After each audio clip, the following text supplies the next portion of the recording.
Hi, I'm Dr. Cody Chastain with Arkansas Physical Health and Rehab, and today I wanted to talk about some services that we can bring to the office, one of which is acupuncture, but also something that I bring called dry needling. Now, acupuncture has been around for thousands and thousands of years, and it's becoming more and more popular throughout Western civilization.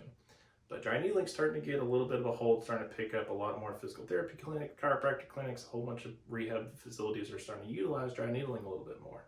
Now, Andy has been gracious enough to let me use him today, and he's been having some lower back pain. Okay, now the question becomes, well, what's the difference? Acupuncture is very meridian based, or pathway, or however you want to think about it, but it helps regulate the energy, the chi, the energy system that flows through the body. It helps it regulate it a little bit easier. Now, dry needling is a little bit different. Dry needling focuses on trigger point therapy. It focuses on tendonitis, issues like that. It helps re-educate or return on injured muscles especially, and it's also really good for pain relief. Now, acupuncture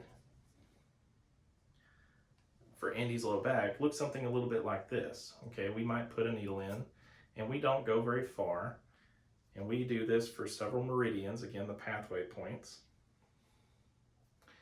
and we'll leave them in there for 10 to 15 minutes. Okay, depending on the person, it may even take more, and it may take a couple of sessions, but we typically just leave them there. Now, after the 15 minutes are up, we take the needles out and we send them on their way. With dry needling, it's a little bit different. Okay, with dry needling, it looks a little bit like this. We actually